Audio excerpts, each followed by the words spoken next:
Desentraña los secretos financieros detrás de mentes brillantes. Te doy la bienvenida a Finanzas y Andanzas, el podcast que te llevará a través del fascinante mundo de la educación financiera a través de las andanzas y experiencias de personas inspiradoras. Soy Karen Suárez y estoy emocionada de ser tu guía en esta increíble travesía. ¡Aquí vamos!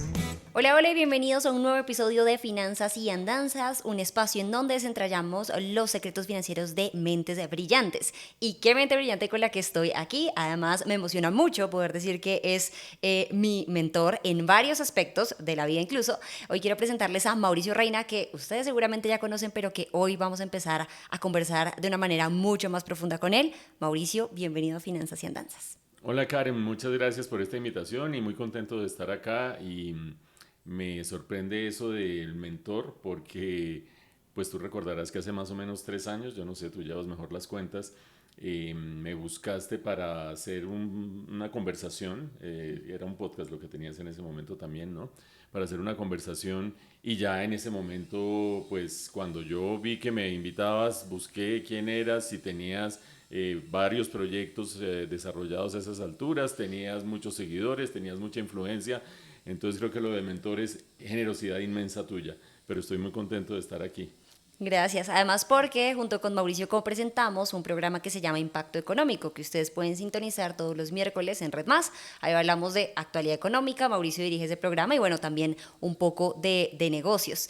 Y justamente Mauricio te contacté porque hace esos 3 años un gran admirador tuyo, que es mi prometido, que, mejor dicho, se ve los Mauricios de principio a fin, escucha todo lo que haces, lee todo lo que haces, me dijo, deberías tuitearle a Mauricio Reina a ver si de pronto te da una entrevista. Yo dije que Mauricio Reina me va a dar una entrevista, si es una persona, pues, muy ocupada. Y ahí yo me lancé en ese tuit público, aceptaste la invitación y bueno, ya vamos acá como 3 años después haciendo varias cosas y varios proyectos en conjunto.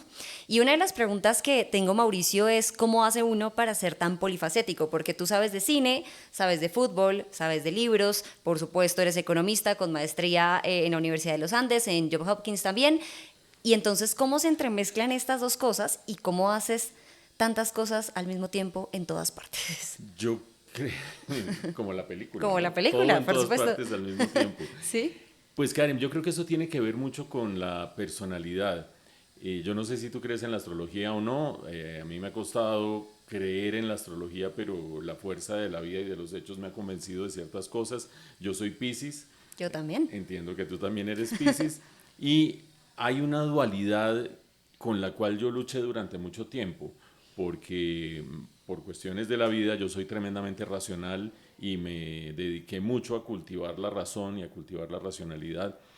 Y eso de alguna manera como que fue desplazando el hemisferio derecho, la intuición, el arte, la estética, la sensibilidad frente a cosas del mundo, no frente a la gente y los problemas, etcétera, sino que los pasaba por el filtro de la racionalidad. Y incluso en la universidad yo tenía como cierto dilema acerca de por dónde agarrar, si por un lado, si por otro, tenía que distribuir el tiempo entre cuestiones relacionadas solamente con la economía y cuestiones relacionadas con la apreciación artística, cinematográfica, el grupo de teatro, el coro de la universidad, etcétera, etcétera. Hasta que me di cuenta que eso en lugar de ser un problema, eso es un activo y se pueden complementar las dos cosas, los dos hemisferios del cerebro, las dos clases de sensibilidad, las dos actividades y pues bueno, lo que he hecho en la vida es tratar de alimentar una con la otra con la una y sin tener un mapa ni una guía predeterminada, sino tratando de explorar a ver qué opciones hay, escogiendo, a veces equivocándome, a veces acertando y con un motor fundamental que es la curiosidad y la curiosidad no respeta áreas de disciplina ni áreas de carreras ni nada parecido. ¿Cómo fue tu infancia? Me interesa saber de pronto quién era como tu círculo cercano y en esa infancia también, ahí podemos meter a este personaje que seguramente ustedes recuerdan que es Mauricio Cárdenas y me gustaría como empezar desde ahí. ¿Quién era tu círculo cercano? ¿Cómo era la relación de tus papás con el tema de la plata? ¿Alguno de los dos era economista o no? O sea, porque ¿cómo ingresas primero como a ese estudio fuerte que es como el pilar de todo lo que haces? ¿Cómo se desenvuelve eso? Solo una observación, yo no diría que la economía es el pilar de todo lo que hago, yo diría que la comunicación es el pilar de todo lo que hago, pero seguramente a eso volveremos más tarde. Y nunca lo escogí, me he dado cuenta, revisando hacia atrás, que todo tiene como común denominador la comunicación, la posibilidad de transmitir una comprensión del mundo, un punto de vista.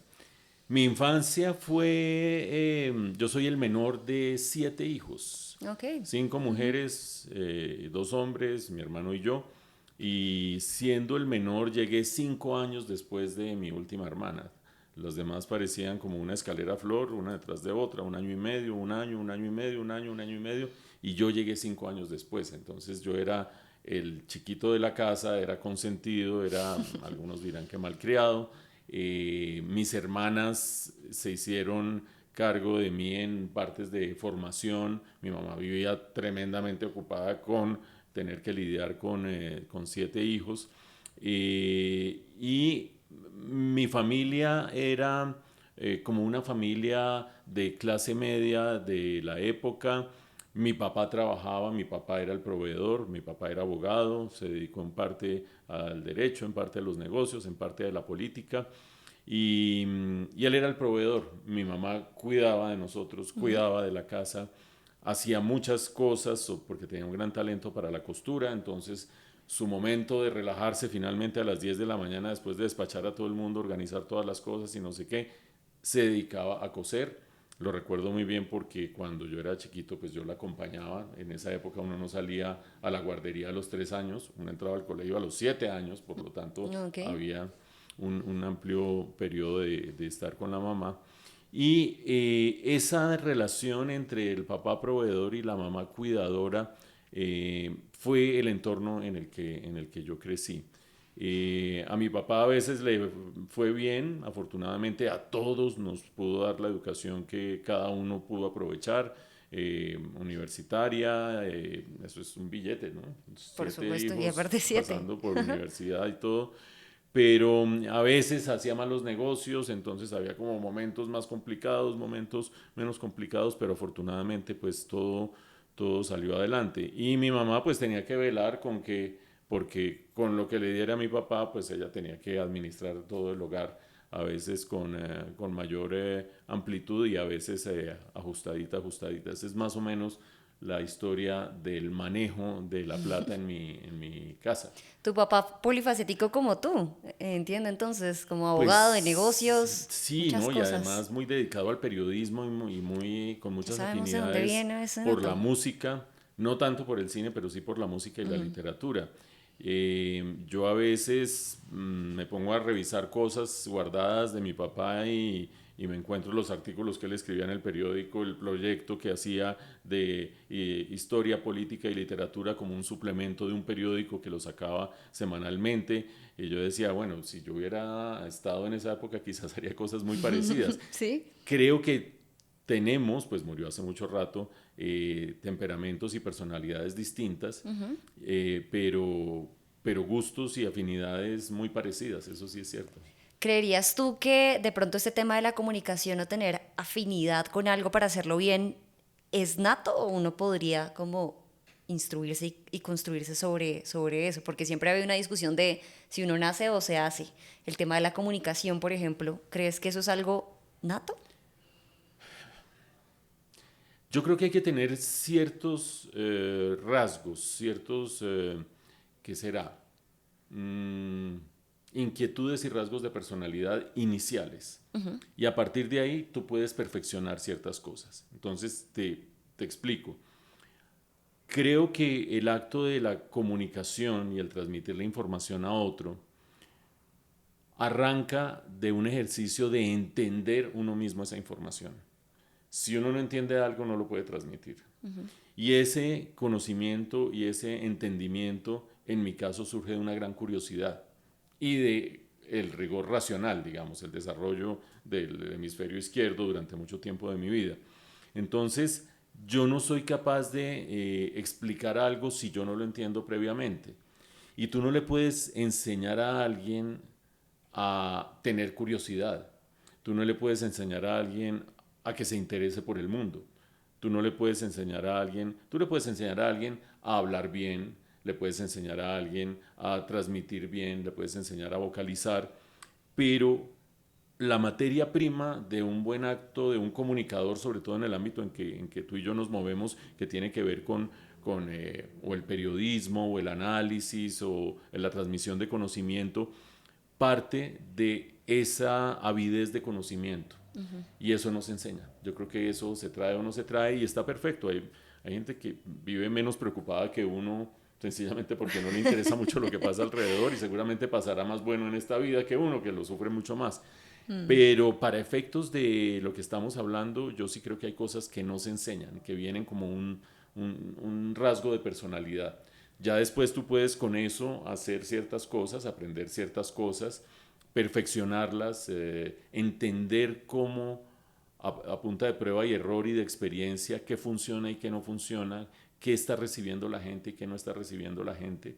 Eh, hay, yo agradezco mucho que hay gente que sigue el noticiero donde yo trabajo, sigue nuestro programa. Ahora te cuento una anécdota de impacto económico, y hay gente que dice, vea, a mí no me gusta la economía, pero me encanta verlos.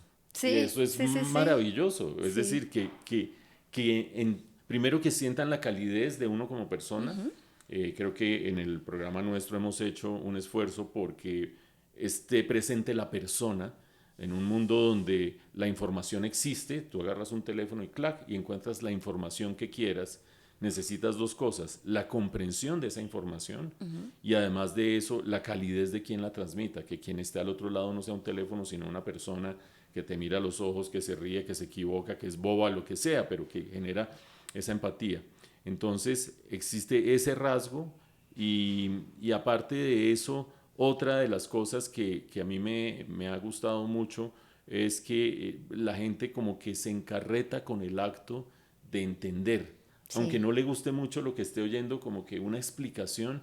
Hay un rasgo fundamental del ser humano que nos distingue de otros animales, y es que tenemos desarrollado el cerebro más que otros animales, sencillamente. Y la función fundamental del cerebro es comprender y anticipar, comprender para anticipar. Las plantas no tienen esa característica esencialmente porque al estar en un solo lugar no tienen movilidad, no tienen para dónde escapar, no tienen muchas opciones, digamos. Si tienen agua y tienen sol y tienen nutrientes en la tierra, pues vivirán mucho, vivirán poco, no tienen sistema nervioso, pero nosotros tenemos la opción de movernos. Si a una planta llega un tigre, bueno, un tigre no es el mejor Un ejemplo. tigre vegetariano. Si llega un tigre vegetariano y se zampa la planta, pues no tiene mucha opción. Si a uno se le acerca a un tigre carnívoro, como son, uno tiene la opción de salir corriendo, de treparse a un árbol, de mamarle gallo al tigre, de contarle cuentos como si fuera las mil y una noches. Y esa posibilidad de tener opciones en la vida hace que uno quiera entender el mundo para anticipar. ¿Qué pasa si yo corro hacia allá? ¿Qué pasa si me boto por acá? ¿Le gano la carrera al tigre? No, mejor me hago el dormido, mejor. Toda esa anticipación ha permitido que el hombre sobreviva en la faz de la tierra. Entonces, la curiosidad es algo que todos tenemos innata, unos más desarrollados, otros menos desarrollados. Y volviendo al punto de partida, una cosa interesante del otro lado de la comunicación es cuando la gente dice, a mí me gusta entender, me gusta como me explican las cosas, aunque no me guste el tema, es inverosímil. No Sí. me gusta la política, pero me gusta oír el noticiero. No me gusta la economía, pero me gusta oír impacto económico, porque me gusta entender y me parecen chéveres ustedes. Y esos dos elogios pues son la gloria. No, y yo he sido testigo de cuando Mauricio, sobre todo cuando salimos ahí de los estudios de Plaza Claro, que es el centro comercial, y la gente se para, Mauricio, me encanta cómo explica, me encanta el noticiero, o sea, como que las personas sí te tienen muy de referente de cómo explicas las cosas, porque les causa este efecto de, ah, ya entendí. Eso Es, produce placer porque es la función del cerebro, y el cerebro es sí. parte fundamental de nuestro rasgo distintivo como seres humanos. Entonces, que se satisfaga esa cosa de, ay, entendí, es maravilloso. Vamos a entender con estas manzanas y estos billetes de primera mano con Mauricio el tema de la inflación, por ejemplo, porque eres economista, tu pilar es la comunicación, como lo has dicho, para alguna persona de finanzas y andanzas que nos esté escuchando o viendo, me gustaría que nos explicaras así, en términos sencillos, qué es eso de la inflación, porque uno ve que sube, que baja, no entiendo por qué ya no me alcanza. ¿Cómo le explicaría la inflación con dos manzanas y dos billetes de 2000? Pues Karen, vamos a ver si es posible, perdón, vamos a ver si es posible explicar dos dimensiones de la inflación. Empezando por definir la inflación. La inflación es el crecimiento de los precios, pero no solo el crecimiento de estos micrófonos llegaron más caros y no los conseguí en el sitio donde los buscaba antes, entonces llegó más caro y eso es inflación. No, inflación es un aumento sostenido de todos los precios, es decir, promedio todos los precios de los productos que hacen parte de la canasta básica, y en la medida en que vayan subiendo, mido el porcentaje en el que suben, y cuando están desbocados en el aumento de los precios se produce inflación. O incluso cuando el aumento es discreto, modesto, pero hay aumento, pues la inflación es más chiquita, más. Entonces, hay como dos grandes fuentes del aumento de los precios. Una es la inflación de demanda y otra es la inflación de oferta. ¿Cuál es la inflación de demanda? La que se da cuando la demanda excede la oferta de productos que hay. Entonces vamos a empezar a explicar, se me perdió el billete, a explicar la inflación de demanda de la siguiente manera. Si en la economía hay 2 pesos, esto es lo que emite el Banco Central de esta economía, 2 pesos. Rota entre todos nosotros, las personas que están detrás de cámaras y micrófonos que nos están ayudando, rota entre nosotros, y hay 2 manzanas en la economía solamente. Tarde o temprano, si este es el único producto que queremos comprar, pues seguramente cada manzana va a costar 1 peso, y en un ciclo económico 2 pesos compran 2 manzanas, cada una sale a 1 peso. Entonces de repente alguien dice: no, es que el papel de los bancos es darle más plata a la gente, porque así la gente puede comprar más cosas y va a dejar de ser usurero el sistema financiero. Entonces ahora el ingreso va a ser para todos. Listo, le decimos al Banco Central que no emita 2 pesos, sino que emita 4 pesos. Sale todo el mundo a tratar de comprar, etcétera, etcétera. Y si hay 2 manzanas, 4 pesos van a comprar 2 manzanas. No hay más manzanas. Ojo que a la oferta está restringida. El tema de aumentarle la plata a la gente no necesariamente va a generar más riqueza ni va a generar más capacidad adquisitiva. Siguen siendo 2 manzanas. Ahora cada manzana seguramente se va a transar en 2 pesos. ¿Por qué? Porque antes yo decía: voy a comprar cada una en 1 peso. Y llega alguien con esto y dice: no, yo le pago un poquito más, yo le pago 1.50. Ah, bueno, se la vendo a usted. No, 1.80, tal, hasta que llega un equilibrio. Hay 4 pesos, hay 2 manzanas, seguramente el precio de equilibrio va a ser 2 pesos por manzana. En ese proceso de aumentar la cantidad de dinero de la economía, sin preocuparse por aumentar la cantidad de la producción, lo que se ha producido es inflación. Ha habido un aumento de los precios de esa economía. Ahora, hay otra manera de aproximarse a esto, y es la inflación de oferta. Resulta que nosotros tenemos, vamos a volver al ejemplo original, 2 pesos con 2 manzanas, rota la plata, vamos a comprar, cada manzana vale 1 peso, más o menos. Y con la misma cantidad de dinero se nos viene la sequía, se nos viene el fenómeno del Niño. Y en el siguiente ciclo económico resulta que solo se produjo una manzana. Hubo un daño de una cosecha, etcétera, etcétera. Salimos con la misma cantidad de plata, sale el mismo presidente y dice: sí, hay que darle 2.000 pesos a todo el mundo. Listo, 2.000 pesos, vamos a comprar manzanas, y por restricciones de la oferta, restricciones climáticas o un paro o un bloqueo en una carretera, solo hay una manzana. Esta manzana se la van a tratar de comprar los 2 pesos, termina costando 2 pesos.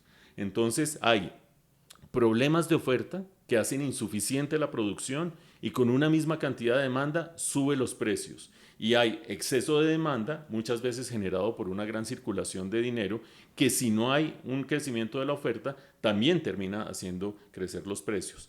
Lo ideal, obviamente, es que haya una manera de hacer crecer la producción, más productividad, más tierra incorporada, distritos de riego, carreteras para centros de acopio, que las manzanas le lleguen a todo el país, y esta producción de manzanas va generando ingreso para quienes la producen, y allí sí va saliendo más plata de la producción, que compra más manzanas. Ya no estamos en 2 sino en 4, en 6, en 8, en 10, y ese es el verdadero crecimiento económico. Lo demás son artificios que solo se van en inflación. No sé si fui exitoso, pero Exitosísimo. pero por lo menos salí del pollo. No, ahí está. Ese es Mauricio Reina en acción. Miren, dos elementos recién puestos, además porque no le mandé las preguntas a Mauricio. Fue como, mira estas dos manzanas, nos Sí. vas a explicar acá.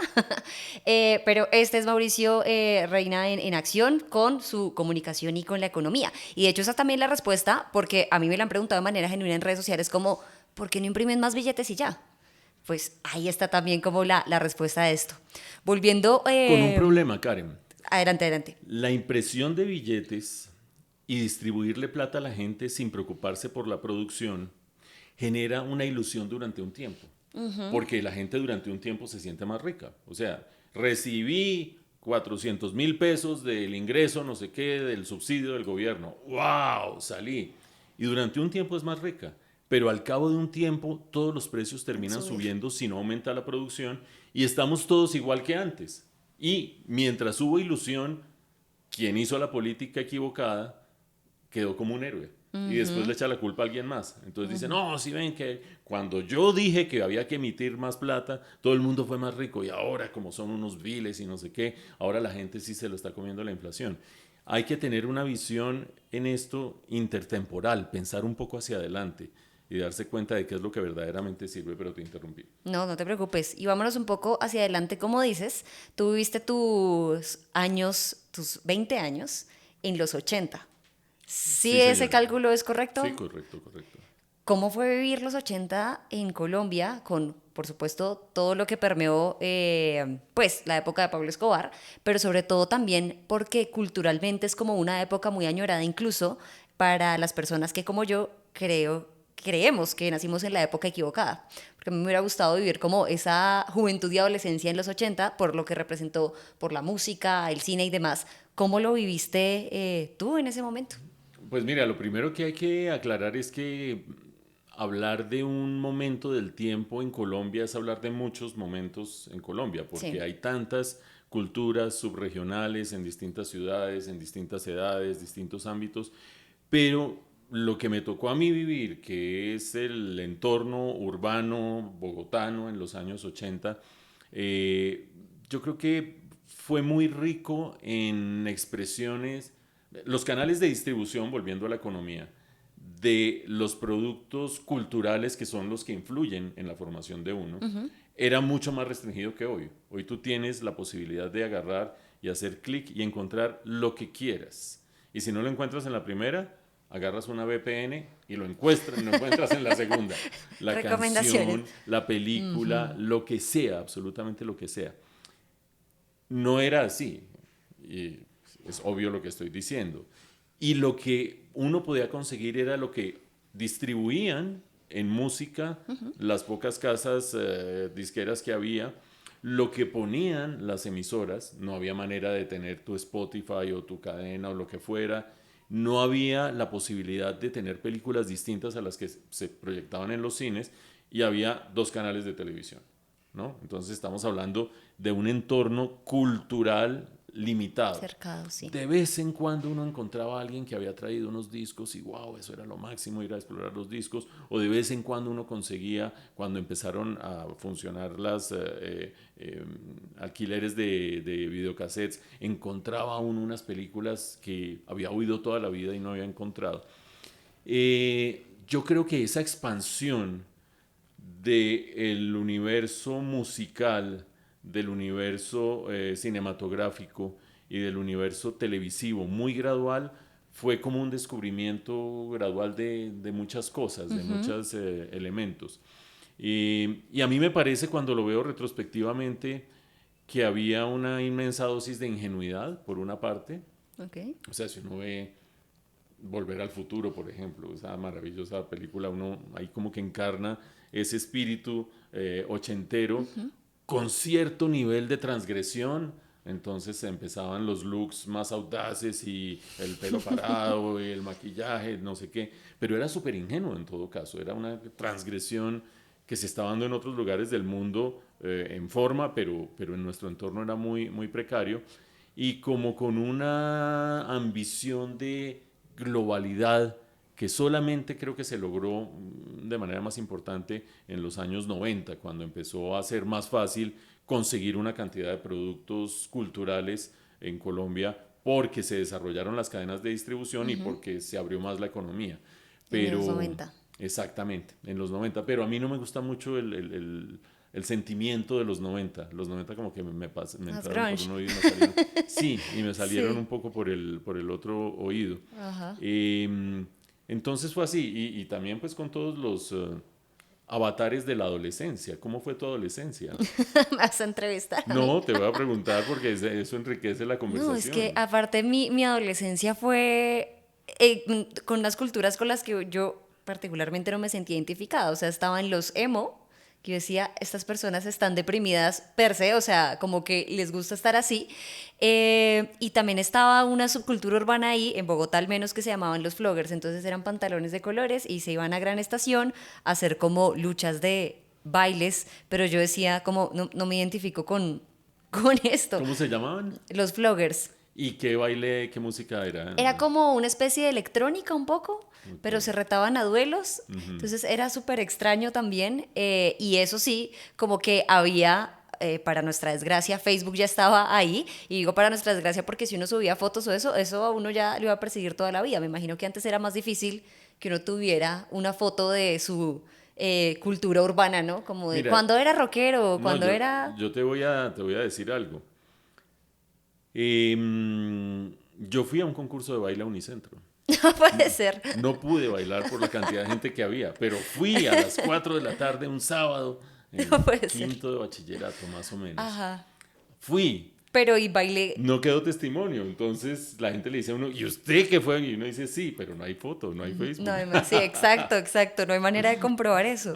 Que puede ser bueno o no, ¿no? Sería lindo tal vez tenerlo, pero un poco como de cringe. Hay una cosa que da el paso del tiempo, es la relatividad de los momentos culturales y de las etapas de la vida. Sí.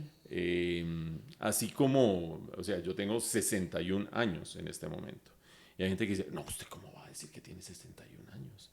Y no, pero es que se ve jovencito. Hay una idolatría de la juventud, que no pase el tiempo, que uno no crezca, que se quede uno como Peter Pan, que a medida que se va adquiriendo experiencia, uno se va dando cuenta de lo fútil que es eso, de lo inútil y de lo tonto que es. Porque la vida pasa, el tiempo pasa, y si uno no aprovecha la experiencia que da el paso de los años, pues ¿qué va a aprovechar? Parte de esa experiencia te relativiza las certezas de cada momento.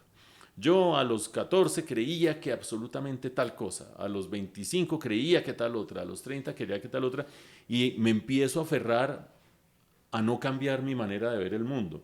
Entonces, para no ser inconsistente, ¿a Sí. usted le gustaba ir a un concurso de baile a Unicentro? Sí, tenía 17 años o 16 años. ¿Qué querías? ¿Que estuviera leyendo a Freud o qué? Sí. Y eso es la vida, son momentos distintos y tener en esta edad que yo tengo la posibilidad de mirar retrospectivamente y encontrar como la razón por la cual uno vibraba de una manera distinta en cada momento de la vida es chévere y no dándole un valor absoluto a nada. Si en ese momento, si hoy uno dice, vea qué buena producción tenía tal productor en tal disco de tal música que en ese momento era vista como lo máximo y 10 años después por reacción era vista como, uy, qué oso esa música de esa época. 40 años después se ven buenos productos, buenos productores, malos productores, buenos artistas y todo está en la vida de uno. Si uno se queda toda la vida diciendo que el disco es ridículo, se pierde de Neil La Rogers, por posibilidad. ejemplo, y inmensas producciones y que hay musicalmente. Y creo que eso es muy tonto. Yo creo que uno por aferrarse a un gusto y a una manera de ver las cosas, decir, no, yo no miro para los lados, pues es perderse parte de la vida, ¿no? Sí, total. Y creo que ahí también va en cuestión de personalidad de hacer este ejercicio introspectivo de decir, bueno, me voy a dar la oportunidad, porque hay personas que, por ejemplo, no son nada flexibles y se quedan como siempre en lo mismo un poco. ¿Cómo se vivió, volviendo al tema de la economía, esta apertura que tuvo Colombia con el mundo a nivel económico en los 90? Uno, digamos, podía percibirlo como un ciudadano de a pie, digamos. Aunque bueno, tú ahí Sí, ya estabas como en otra esfera de investigación y con el gobierno, si no estoy mal, pero... yo trabajé un tiempo en el Ministerio de Comercio Exterior y yo participé en muchas negociaciones que llevaron en parte a la apertura. La gran apertura se dio antes Económica. de que yo llegara al gobierno, pero 3 añitos después me tocó a mí participar de eso. Claro que sí, a la gente como en la calle le tocó vivir la apertura, pero de una manera muy curiosa, y es la legalización de cosas que antes se conseguían en San Andresito, Ya, en los múltiples San Andresitos del país, que todavía subsisten, en los múltiples San Andresitos. Entonces, si uno quería un chocolate gringo, tenía que ir a San Andresito. O traerlo de San Andrés, o traerlo del San Andresito de Barranquilla, o del San Andresito de Cartagena, o del San Andresito de Santa Marta. Y era un botín preciado. Tener una berraca bolsa de unos chocolates gringos, eso era dificilísimo. Y de repente empezaron a aparecer en los escaparates de los supermercados, en la tienda de la esquina, etcétera, etcétera. Por poner el ejemplo más trivial del mundo. Los carros, que durante mucho tiempo estuvo uno abocado a tener unos carros entrañables que quisimos todos, pero que se desajustaban al tercer día y que tenían unos problemas de seguridad serios, o sea, eran unos frenos que no funcionaban, unos carburadores que no funcionaban, uno tenía que andar con el choque puesto, el choque le abría gracias por la explicación. el paso de la gasolina al motor, o sea, eran unas cosas de Ok. un, se abre la economía y empieza uno a tener la posibilidad, quien tiene el ingreso per cápita, por supuesto, de adquirir un carrito un poquito mejor, la posibilidad de tener productos electrónicos. Esto con lo que estamos haciendo esta grabación en este momento, tenemos una cámara, tenemos un mixer de sonido, tenemos estos micrófonos, era imposible. Era imposible. Había 2 personas que lo tenían y los alquilaban carísimos porque los habían traído, ellos mismos los habían traído, porque en San Andresito que se iba a conseguir algo medianamente especializado.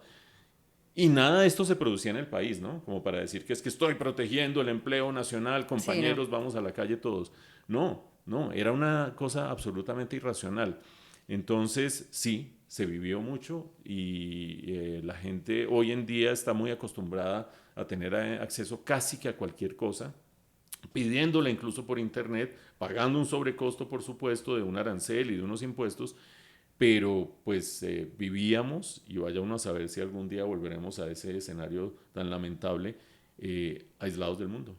Esperemos que no. Y hablemos un poco de películas, pero sobre todo un rasgo muy característico, porque cuando yo me pongo a ver películas, casi que en todas hay una persona tomando café. Y eso me hace preguntarme, ¿por qué en Colombia no somos un país rico? Sí, absolutamente literal. Todo el mundo toma café. ¿Eso tiene que ver de pronto con políticas o con productividad o con competitividad? ¿Se podría explicar de alguna manera? ¿La economía esto lo podría explicar? Sí, yo creo que la economía explica, por una parte, las grandes virtudes que ha tenido el desarrollo del café en Colombia y por otra parte, las dificultades que ha tenido para eh, generar más riqueza. En Colombia hay más o menos 500.000 de familias cafeteras. Si lo multiplicamos por 4 personas por familia, más o menos, hay 2 millones de personas que dependen del café. Y el café colombiano, por las características de los pisos térmicos, de la ladera, de montaña, es un café único en el mundo. Eso lo dicen todos los países Sí, cafeteros, ¿no? Único en el mundo. único. Pero bueno, es único como otros son únicos y son distintos los unos de los otros. El café colombiano es tremendamente suave y tremendamente apetecido internacionalmente y eso sí no es que lo diga cada país, sino que los mercados mismos le dan valor al café de esa manera. Em, Virtudes del sector cafetero colombiano. Ha hecho cosas que no ha podido ser el resto del sector agrícola colombiano. Primero, le ha dado desarrollo a todas las familias cafeteras. Si tú haces un recorrido por el país y vas recorriendo zonas en las que el café ha tenido influencia, encuentras minifundios principalmente, cultivos pequeños, pero con vivienda limpia, con vivienda digna, con acueducto, con vías veredales, con niños que han ido al colegio, gente que ha ido al colegio que seguramente se ha ido después porque quiere un futuro distinto y eso es otra discusión Sí. adicional, pero es muy difícil encontrar una región cafetera pobre. Es muy difícil encontrar una región cafetera con gente iletrada. Es muy difícil encontrar una región cafetera con viviendas desconectadas de un acueducto o un alcantarillado. El café ha traído desarrollo. Y el café ha traído una cosa adicional, una organización democrática de los productores alrededor de una federación.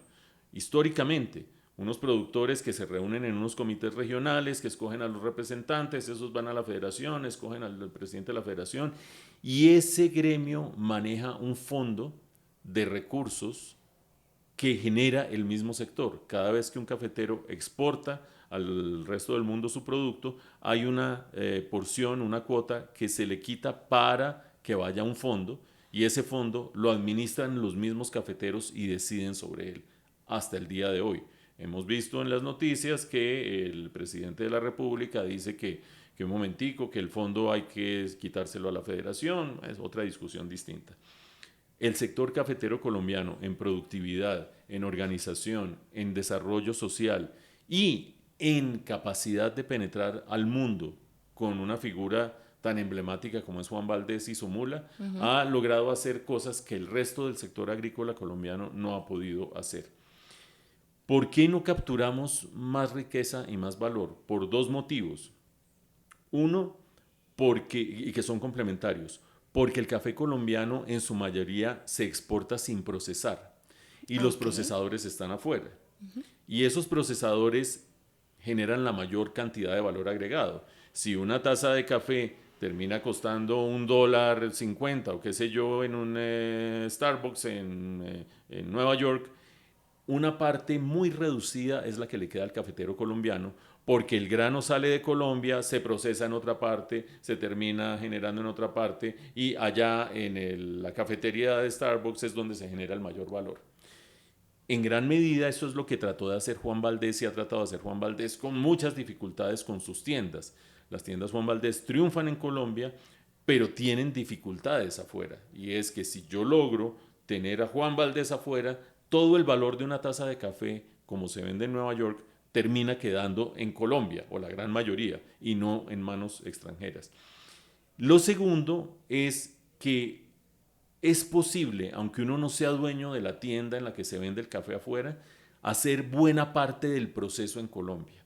Y eso no lo hemos logrado hacer en muchos casos. Hay ahora algunos cafeteros que se están metiendo y metiéndole el hombro a de las distintas etapas de procesamiento del café, desde el grano hacia adelante, hacer la mayor cantidad de etapas en Colombia. Y eso genera más riqueza en Colombia. Pero te insisto, 2 millones de personas es una cantidad de gente, pero somos 50 millones de personas. Hay muchos otros sectores, hay muchas otras actividades, hay muchas otras regiones donde no se da el café. Por lo tanto, la experiencia exitosa del café en las cosas que he mencionado no es replicable a todo el país. Y por eso, pues Colombia es un país cafetero, pero la economía colombiana no es cafetera y lo es cada vez menos. Y depende de muchos otros sectores que no tienen una dinámica tan privilegiada como este. Esa explicación, por supuesto, tiene una base ardua de investigación y, por supuesto, este don que tiene Mauricio de explicar. Hablemos de esa investigación en tu vida, porque tú gran parte de tu vida has trabajado con Fedesarrollo como investigador, pero para las personas de pronto que recién están mirando cómo se enfocan profesionalmente y que de repente ese tema les llama la atención, ¿qué hace un investigador, sobre todo en temas de economía, y por qué es importante esta labor? Yo creo que vale la pena hacer dos reflexiones. La primera es ¿por qué la economía? Y la segunda, ¿por qué la investigación en economía? Listo. Eh, Hay gente que termina estudiando economía sin saber muy bien por qué lo hace, o hay gente que le llama la atención la economía pero nunca se acerca porque no sabe muy bien para qué sirve. Y yo creo que esta reflexión sobre la satisfacción de necesidades humanas con bienes materiales, porque hay muchas otras fuentes de satisfacción de necesidades humanas, es fundamental en un mundo en el que crece cada vez más la población, el ingreso está mal distribuido, la riqueza está mal distribuida y estamos acabando con las fuentes de recursos. Podríamos hablar de cambio climático, podríamos hablar de erosión, de aridez, etcétera, etcétera. Esa lógica de ver cómo los recursos se distribuyen, cómo se saca el mayor potencial de producto de esos recursos y cómo ese producto se reparte para satisfacer necesidades humanas, grosso modo es lo que hace la economía. Con múltiples variantes, 1000 dimensiones adicionales, pero eso es lo básico. Y en ese ámbito, hacer investigación es satisfacer la curiosidad, otra vez. No. Es tratar de entender por qué pasan las cosas. Lanzar hipótesis, convertir una hipótesis en algo más sólido, hacer una evaluación empírica, ver si funcionó, si no funcionó. Y en ese contexto, pues estar en un sitio como FEDesarrollo es un privilegio. Hay gente que uno se encuentra en la calle y dice, y bueno, ¿y cómo va ese trabajo en COPDesarrollo? No, no es COPDesarrollo, es FEDesarrollo. ¿Y cómo sigue tu oficina en FENALCO? No, no es FENALCO, es FEDesarrollo. Es un centro único por sus características. Es un centro de investigación que no depende del gobierno, que no depende mayoritariamente de ningún donante ni de ninguna empresa. Somos totalmente independientes. Vivimos de lo que vendemos. Vendemos servicios de investigación. ¿Cuál es el impacto de la reforma tributaria sobre el sector petrolero? Una posible investigación. ¿Cuál es el impacto de que se pase el fondo del café al gobierno otra vez y no quede en manos de la federación sobre el bienestar cafetero? Otra posible investigación. ¿Es viable o no es viable tener transporte público masivo gratuito? Otra investigación. Vivimos de lo que hacemos y tiene uno la inmensa ventaja y el inmenso beneficio de estar girando alrededor de producir ideas y de testear esas ideas y de aprender cada vez más. Es una velocidad muy lenta, es una vida en cámara lenta y en los medios de comunicación estamos en una vida en cámara rápida. Por eso hay que cultivar no solo los dos hemisferios del cerebro, sino los dos ritmos de la vida y a veces es difícil. Esa es una pregunta que siempre te he querido hacer y qué chévere tener esta excusa de podcast para hacerlo. Y es preguntarte cómo balanceas el tiempo entre esos dos ritmos y con actividades tan diferentes, porque ahora estás apareciendo, ¿no?, en Red Más, en el noticiero todos los días. Eso significa desplazarse, claramente preparar el tema y hacer el análisis, porque no es como tu labor no es leer el teleprompter y le digo la noticia, sino que las personas la entiendan. ¿Cómo balanceas esos dos ritmos dentro de todas las actividades que haces? ¿Tienes rutinas? ¿Eres más bien flexible? ¿Cómo lo haces? ¿Hay algún truco para eso? No, no hay truco. Yo creo que pues hay un par de cosas fundamentales. No digo que esté resuelto el problema, es un problema resolver eso, Sí. ¿no? Es una dificultad. Sobre todo creo que como economista que buscas, me imagino siempre la eficiencia Sí, en muchas cosas. Yo acabo de hacer un paréntesis antes de que contestes. Mauricio, desde el primer día en Impacto Económico, dijo, me voy a vestir de pantalón oscuro y camisa blanca. O sea, no voy a tener que pensar todos los miércoles, ¿ahora qué me voy a poner? Entonces, ustedes ven a Mauricio y va a parecer que grabamos 100 programas en el mismo día, pero no, es una decisión económica, siento. claro, ¿no? Así Sí. se saca uno de encima y cada vez que van nuestros asesores de imagen a decir, mira, No, ¿sabes de no. quién te estoy hablando, no? Sí. No, mira, de pronto convendría tener... No, no, no, no, no. Este es el uniforme, eso se lo aprendí a Steve Jobs, que uno libera memoria RAM cuando Sí, el deja de cerebro. pensar en cómo vestirse y ya, y listo. Es difícil, hay algo que es fundamental y es poder trabajar en la casa, porque ahí Uy, está sí. todo. A la mano lo que tiene que ver con cine, lo que tiene que ver con economía, lo que tiene que ver con periodismo, lo que tiene que ver con el podcast. De repente entró la llamada que hay que consultar esto. Todo en un mismo lugar, como un centro comercial, ¿no? Porque de lo contrario es imposible. Yo he tratado en los últimos meses de irme a una oficina de coworking para oxigenarme un poco. Digo, pero ¿qué me llevo para allá? Si en la mañana pueden pasar 5 cosas distintas, ¿cómo me voy a llevar el material de trabajo para allá? Puede que una parte esté en el computador, pero el resto está en la biblioteca, está en los papeles, está en no sé dónde. Entonces, una primera clave es esa centralización del trabajo. No es tan recomendable trabajar todo el tiempo en la casa. Yo creo que después de que se acabó la pandemia, mucha gente salió rapidito de la casa porque hay que tener oxígeno. Y lo segundo, lamentablemente es con un gran esfuerzo interior, porque uno es el responsable de cuadrar todo. Sí. Entonces, ser independiente, trabajador independiente como soy yo, tiene múltiples ventajas, pero tú no tienes tú a las 6 de la tarde no cierras nada. Si cierras te fregaste porque tú eres tu propio jefe, entonces tienes que ver qué es lo que va a pasar el otro día. Y la ley de desconexión laboral, te vi No con aplica. eso, no sirve para Sí. nada. O sea, uno cómo se va a desconectar de su propio trabajo si es su propio jefe. Y quienes tienen emprendimientos audiovisuales, como quienes nos están viendo detrás de cámaras, están pensando, sí, la desconexión laboral, me muero de la risa, porque eso no existe para mí. Total. Entonces, es un poquito esa combinación de centralizar todo, lo cual es una virtud, creo yo, o una ventaja, pero ser tu propio administrador con unas cosas que a veces te desbordan un poco y eso es una situación indeseable. Es complejo. Hay un trabajo además que pues has venido desarrollando por temas de confidencialidad, no sé si aún lo haces o no, pero contadas las personas que han tenido este trabajo y quería abrirle un espacio en esta conversación que estamos teniendo, y es ser parte de una junta directiva. Uno desde este lado, como un ciudadano común y corriente, dice, esos son unos señores por allá, hombres, me imagino todos, que se sientan en una mesa larga y me imagino que proyectan y empiezan a hablar y son los que dan órdenes. ¿Más o menos esa es la percepción o estamos totalmente equivocados? ¿Cómo es trabajar en una junta directiva de alguna empresa? Em, no dan órdenes. Todo lo demás funciona más o menos como dices. Es Ok. decir, unas personas, afortunadamente cada vez más mujeres por mérito propio, no Qué por bien. cuotas y no por equidad y no por bandera, sino por mérito propio, cada vez más.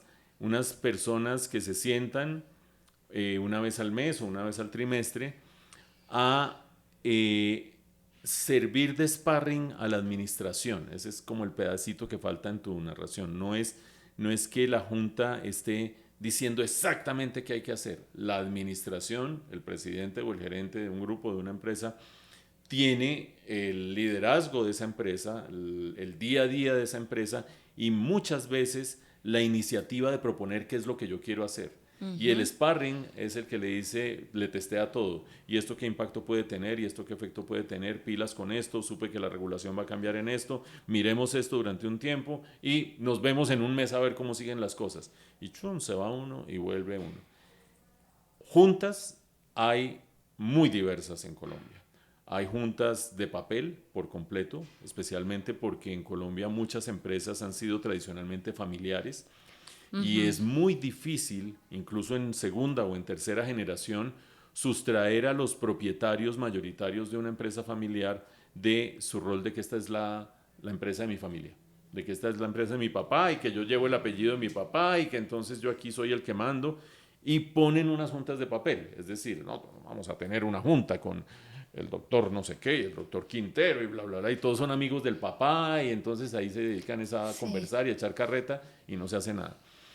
Hasta las juntas, uno puede pasar por una gran diversidad de tipos de juntas, hasta las juntas que mejor funcionan bajo los parámetros globales de mejores prácticas de gobierno corporativo, donde hay una selección súper rigurosa de los miembros, de cómo se maneja la agenda, de cómo se toman las decisiones, de cuál es la responsabilidad de cada uno de los miembros. Y, y por lo tanto, estar en una junta son películas muy distintas dependiendo en qué junta esté uno. Y a veces hay comités asesores que no sirven tampoco para mucho y a veces las responsabilidades son más grandes. Pero es un sitio privilegiado para una persona con una trayectoria como la mía, porque yo entré como por el lado. O sea, entrar uno de ser crítico de cine, profesor de no sé qué, comunicador, periodista y no sé qué, a aterrizar en juntas es peculiar, es curioso.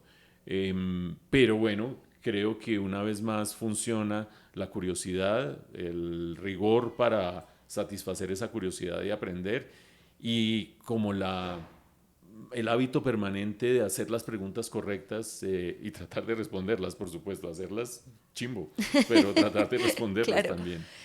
Con todo eso que haces, y ya conversamos de que el tiempo es un problema que uno intenta resolver, pero no siempre se puede de manera eficiente y con los tiempos cuadrados y bajar el computador a las 6 de la tarde. ¿te alcanza el tiempo para hobbies? Sobre todo porque hay como una línea muy difusa, porque tu hobby podría ser, me adelanto tal vez, ver cine, pero también hace parte un poco de tu trabajo. Aparte de esas cosas que haces como para desarrollar este hemisferio creativo del cerebro, ¿tienes otros hobbies? ¿O disfrutas de tiempo libre, digámoslo así? Mira, yo tengo una maldición, no voy a dañar el rato a quienes llegan hasta este momento acompañándonos, pero es que yo tengo un rasgo de personalidad que es un tirano interior. Ya. Y ese tirano interior convierte todo en tareas por hacer y en disciplina. Entonces hasta la cosa más wow, que no, que esto me voy a bailar, ¿qué? A Gran Estación. Hasta eso termina teniendo horario y si lo hice, no lo hice, lo cumplí por el tirano interior, que entre otras es una manera de poder organizar Todo. todo el trabajo. Nada deja de estar permeado por esa disciplina y por ese rigor de hacer las cosas. Y eso es una desgracia. No se lo deseo a nadie, pero es parte de mi personalidad. Hay un conflicto interior siempre con el tirano interior y eso es parte de la dinámica interna. Eh, pero sí tengo hobbies. Sí tengo, pues es que ya a esas alturas que se puede llamar hobbies. Tengo otras actividades que no desarrollo tanto como quisiera. Yo empecé tardíamente a aprender piano y tengo un piano en mi Mm, casa y tomo clases de piano y quisiera dedicarle mucho más tiempo, entre otras cosas, por algo que tiene mucho que ver con la manera como funciona la cabeza. Y es que cuando tú estás con la profesora de piano, yo en eso creo, en el yin y el yang, creo que siempre es mejor una profesora de piano que un profesor de piano para mí. Estás con la profesora de piano y te dice, bueno, vamos a hacer esto de Satie, esta gimnopedia de Satie. Entonces, chan, chan, chan, en un momento te equivocaste.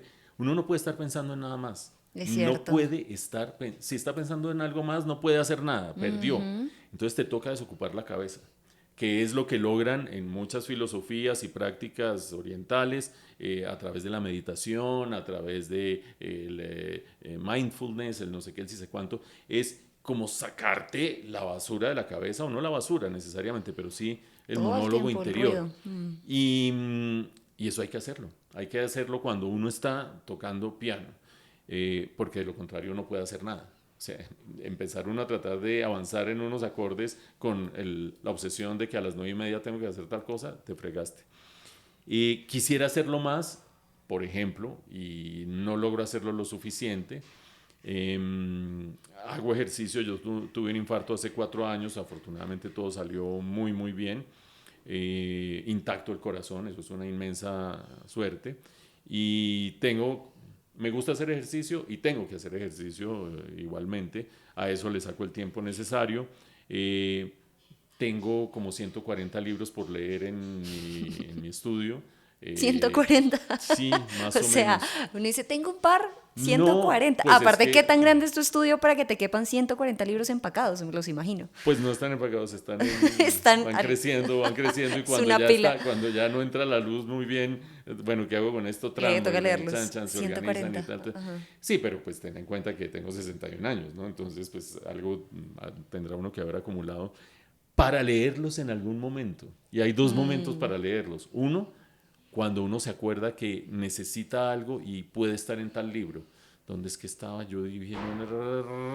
Eso es una habilidad que el día que la pierda, pues perdí el acceso a esos libros, sencillamente, o la posibilidad de explotarlos. Lo otro es una ilusión que creo que es pura ilusión, pero vivimos de ilusiones, y es, ya van a ver que un día voy a poderlos leer todos con tranquilidad. Yo creo que la tranquilidad es algo, no sé qué tanto me vaya a acompañar en mi vida.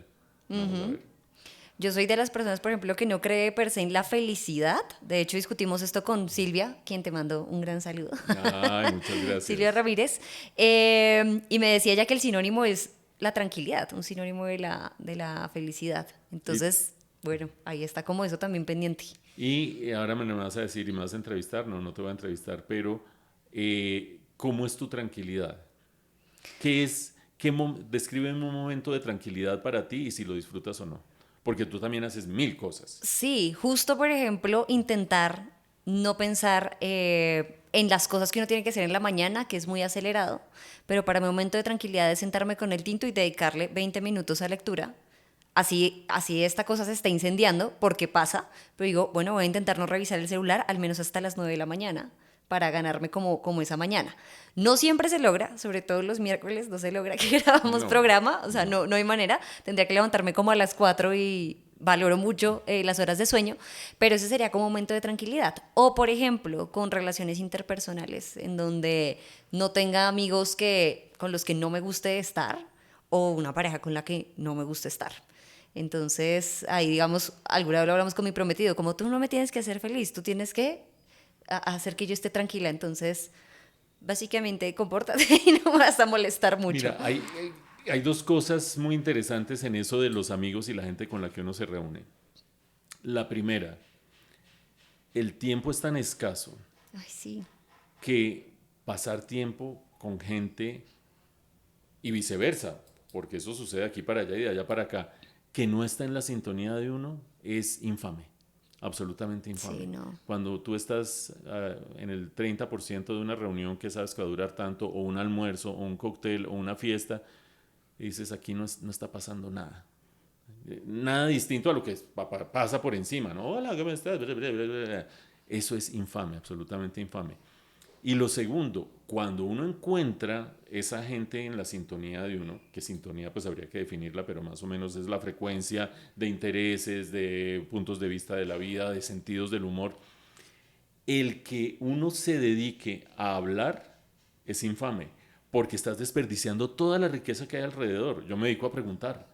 Yo me dedico a preguntar y no me gusta que me pregunten y despacho rapidito la respuesta, porque es una oportunidad gloriosa, es como ir a una heladería y no comer, porque se dedica uno a decir, a hablar de los helados que yo hago y resulta que está toda la riqueza para disfrutar allí.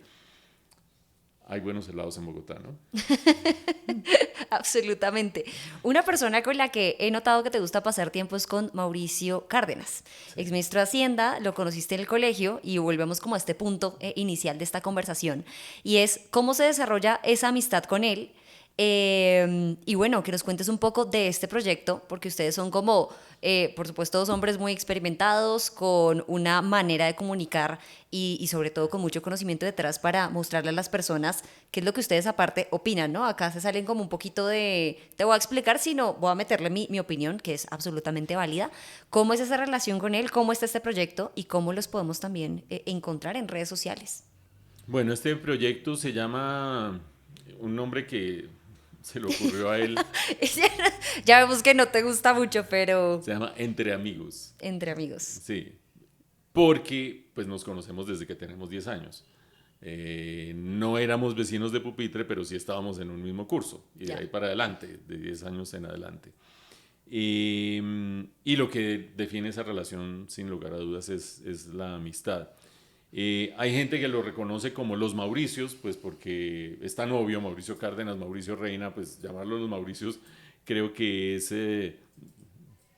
se hizo más popular que Entre Amigos, para que lo digas. Entonces, ¿cómo lo encuentran? Los buscan en Google o donde sea, estamos en YouTube, vamos expandiéndonos en distintas redes, estamos en Spotify, estamos mejorando la tecnología, porque el Maravilloso. contenido es muy bueno, pero a veces el sonido es terrible. Acá está esto. Sí, no, yo aprendo de todo. Aquí antes de sentarme averigüé cómo funciona este mixer de dos micrófonos, etcétera, etcétera. Pues mira, grandes amigos desde los 10 años de edad, muy distintos en personalidad, muy distintos en intereses, pero muy afines en ciertas cosas. Eh, Como en la manera de entender el mundo, aunque ese mundo le ofrezca a cada uno cosas distintas, aunque ese mundo le represente a cada uno objetivos distintos. Y este proyecto nació durante la pandemia, como tantos otros proyectos nuevos o relativamente nuevos durante la pandemia, porque pues estaba cada uno recluido en su casa y pasaban cosas, entonces empezábamos a hablar por teléfono, oiga, si vio esto, está pasando esto, vamos a ver no sé qué, si sé cuánto, bla, bla, bla. Y de esas conversaciones se nos ocurrió que sería chévere empezar a difundirlas, pues porque parecía que había algunas ideas chéveres. Entonces empezamos a hacerlo muy precariamente al comienzo por Zoom, y ya cuando nos pudimos reunir lo empezamos a hacer presencialmente. Y confirmamos algo, o yo personalmente confirmé dos cosas. Uno, el inmenso valor de una buena conversación. Y ojo que una buena conversación es algo difícil de lograr, porque parte de la humildad de querer oír al otro. Por supuesto, responderle al otro, pero querer oír al otro. Insisto, hay gente que cree que una buena conversación es tener público para echarse un monólogo, y eso es tiempo perdido. Una buena conversación construye argumentos que son superiores a la suma de los argumentos individuales. La interacción de dos puntos de vista genera algo adicional y eso es una buena conversación, más el respeto por la palabra, más la buena construcción de las frases, más el acto comunicativo, todo eso. Por supuesto, ni nos lo propusimos de esa manera, no es que dijéramos, bueno, vamos a hablar 3 minutos cada uno y no sé qué, sino que como nos conocemos tanto y tenemos afinidad en esa manera de entender las cosas, aunque cada uno pueda tener puntos de vista distintos, fluyó el valor de una buena conversación. Y lo segundo que yo confirmo es que también Mauricio Cárdenas, aparte de ser un buen conversador, es una persona bastante inteligente, entendiendo por Por supuesto. inteligencia esa capacidad de descifrar cosas para anticipar cosas. Volvamos al rol del cerebro fundamentalmente. Y es, tengo unos elementos en el entorno, sé priorizar qué de eso es relevante para lo que yo estoy preguntándome y puedo con base en esa síntesis, anticipar algo. Y eso es clave para analizar. Y en un momento como estos que estamos viviendo en el país con tantos cambios, con tantas preguntas, con tantos interrogantes, esa capacidad de hacerlo hace de él un muy buen interlocutor para mí, porque siempre tiene puntos de vista interesantes, tiene puntos de vista distintos. Anda en un ámbito en el que yo no estoy, entonces trae información que yo no tengo y eso pues, es una mina de oro. Total. Eso es los Mauricios, más o menos. Entre amigos, slash los Mauricios, que los Es- pueden encontrar en YouTube. Y de hecho, aquí también pueden seguir a Mauricio Reina, que hace un año me decía TikTok, yo creo que eso es de bailecitos, yo no me veo como ahí. Ya lo abrió, no baila, pero sí habla de cosas muy interesantes. Entonces ahí lo pueden seguir como Reina Mauricio, ¿no? En todas las redes sociales. Sí, ahí dimos un paso reciente con una community manager, entonces mis redes sociales van un paso adelante que yo. Ya, ¿qué tanto hay en TikTok? No, no sé, pero Ay, bueno, hay bastante. Y poco le a ha ido bien. poco me voy a enterar muy bien de qué es lo que está circulando. Para ir cerrando esta conversación, Mauricio, una serie como de recomendados que digamos, le preguntamos, justo para hacer como un compilatorio, porque yo soy de las que cree que uno conoce muy bien a las personas a través de las cosas que leen, la música que escucha, las películas que ven, y bueno, qué bueno que tú eres como experto en todos estos temas y en comunicarlos, y es como descubrir tu esencia a través de estas preguntas. ¿Alguna película recomendada que nos recomendarías ver?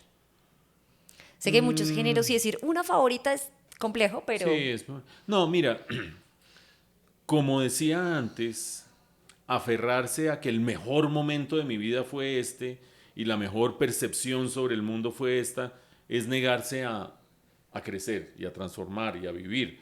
No, es que usted cuando tenía 20 años decía que tal cosa y dice tal otra. Pues qué bueno que aprendí otras cosas, ¿no? Y aprendí un punto de vista distinto. Entonces el top 5 para mí no existe mucho. Hay unas películas maravillosas, pero no existe mucho. Entonces voy a recomendar dos cosas. La película que más me ha impresionado a mí por su grandeza, su realización, su alcance, no solo narrativo, sino imaginativo, que generalmente ponía en el de primera, cuando hacía rankings, ajá. que es 2001, Odisea del Espacio de Stanley Kubrick. Eh, Uno la ve hoy y es increíble lo que logró en esa época Stanley Kubrick sin efectos digitales. Es un alarde de creatividad, de técnica en la cinematografía y también de cómo entender el mundo, por supuesto. Es a partir de un libro, por lo tanto, pues él solo aporta una parte, pero esa película es fantástica y pensar que se hizo hace más de 50 años es doblemente impresionante. No la vean en un teléfono, no vale la pena, veanla en una buena pantalla con un buen sonido porque aguanta la prueba del tiempo de sobra. Y quiero recomendar algo que estoy viendo en este momento, que es una serie chévere, que se llama The Bear, que está en Star Plus y es sobre el mundo de la culinaria, con un chef reputado que salió de su Chicago natal, se ganó no sé qué, si sé cuánto y llegó, wow. Y de pronto se le muere el hermano que se quedó en Chicago con un cafecito en el que hacía sándwiches en una esquina y él tiene que venir a o cerrar ese negocio o recuperarlo o algo, y ese choque entre la sofisticación del chef superformado y el mundo del cocinero cotidiano, engrasado, etcétera, etcétera, es maravilloso. En realización es muy chévere, sobre todo la segunda temporada que la lanzaron hace pocos días, porque la primera la hicieron con muy pocos medios y les fue súper bien, más de 10 nominaciones a los premios Emmy, y con ese éxito, que es lo mejor que uno puede hacer con el éxito, exploraron más, se expandieron más, no se durmieron en los laureles y van por otras cosas. Entonces, The Bear es una muy buena opción. Eso. Esas dos. Bueno, ahí están anotadísimas ese par Sí. y luego te comentarán gran recomendación. Vamos a ver, pues de pronto. ¿Alguna canción o género que en este momento te esté sonando? Mira, con la música pasa algo muy interesante, y es que la música entra por el hemisferio derecho. Entonces, si uno decide, bueno, voy a comprar una agenda y voy a poner propósitos, mi balance del día y qué sentí. Yo hice 5 años de psicoanálisis, 1000 sesiones de psicoanálisis, y yo tenía mi libretica, porque pues, cuando uno Ya paga lo que entiendo vale, muchas cosas, ¿ah? que acabo de entender muchas cosas, pero Lo que vale una sesión de psicoanálisis más vale que la aproveche. Entonces, chan, chan, chan, chan, chan, chan. Todo eso está pasando por tu hemisferio izquierdo.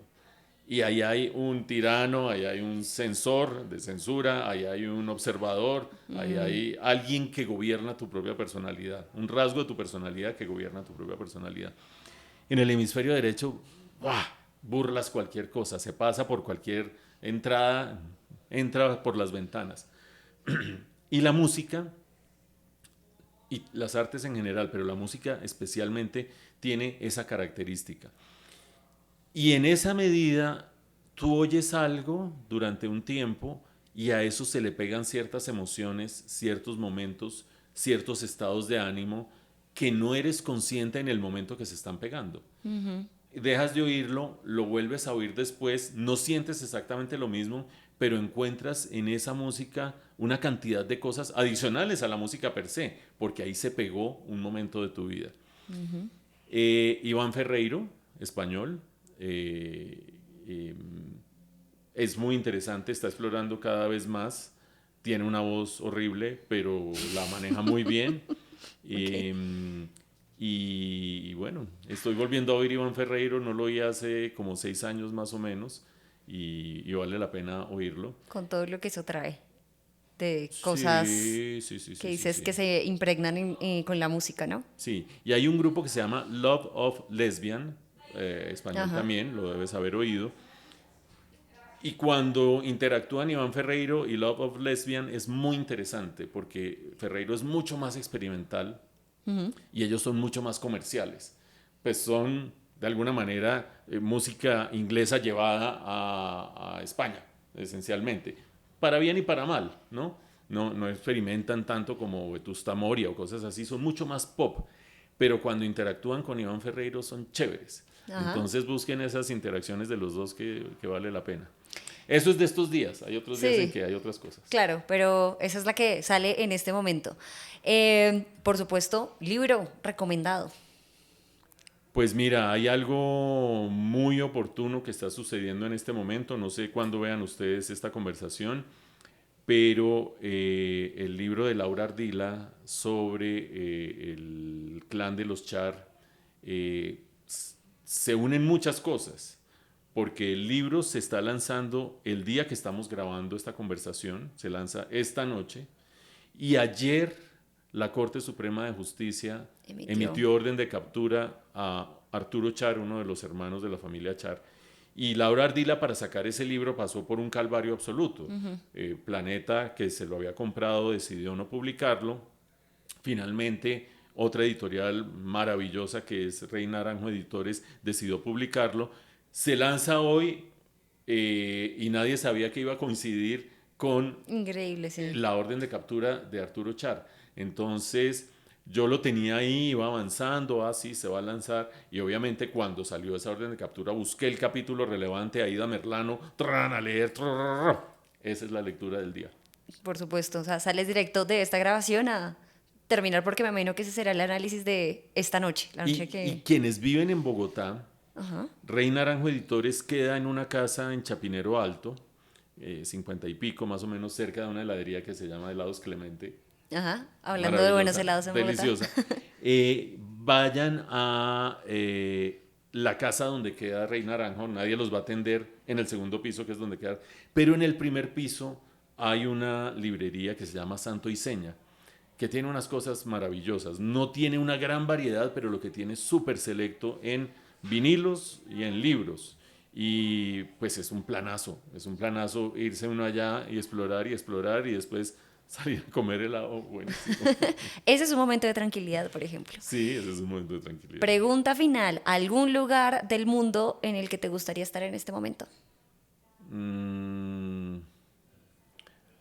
Sí, estaba viendo en el fin de semana un documental de Netflix, una serie documental de Netflix, que trata de ser rigurosa, pero creo que se le escapa un poquito el rigor, tratando de ver dónde vive la gente más longeva del mundo. Sí, lo vi. Entonces ubica un sitio en California, ubica un pueblo en Italia, ubica un pueblo en Grecia, ubica un pueblo en Japón, y me falta algún otro. Pero bueno, dice en cada uno qué características hay para que haya gente longeva. Yo no es que quiera vivir mucho, yo quiero vivir bien, cosa bastante esquiva porque, bueno, entiendes, el tirano, la disciplina, el no sé qué, el sí sé cuánto, pero bueno, trato de vivir bien. Y si uno pudiera estar en ese pueblito en Italia o en ese otro pueblito en Grecia, sería absolutamente feliz. En el de Japón sería absolutamente infeliz. En el de California sería absolutamente infeliz. Pero el de Italia o el de Grecia sería feliz. Pero con una trampa. Y es que yo me imagino estando allá con la tranquilidad de esa gente que está allá. Claro, no y con los 146 libros. Exacto. Y uno generalmente se lleva su maleta. Y la maleta hay que empezar a organizarla mejor. Total, a donde uno vaya se lleva la cabeza. Exacto. No hay manera de escapar, a menos de que te lleves el piano o lo consigas allá. Exacto. Entonces, es una respuesta tramposa, digamos. Ok. Mauricio, gracias por ¿Y tú, este un lugar espacio. donde quisieras estar en este momento? Uy, tal vez alguna cabaña con nieve en Vermont. ¿Y con qué estado mental? Ah, no, absolutamente tranquila, ojalá con lo de siempre, como libros, pero no teniendo este pendiente, sobre todo el apuro que uno trae en redes sociales de si estoy allá, tendría que publicar que estoy allá y publicar cosas así uno no quiera en ese momento.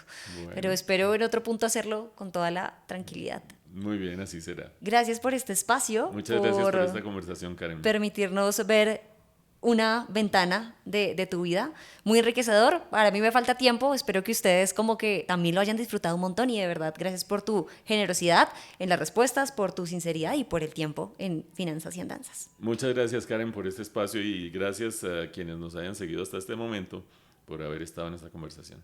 Esto fue Finanzas y Andanzas, el podcast que desentraña los secretos financieros detrás de las mentes brillantes. Soy Karen Suárez y nos escuchamos en un próximo episodio.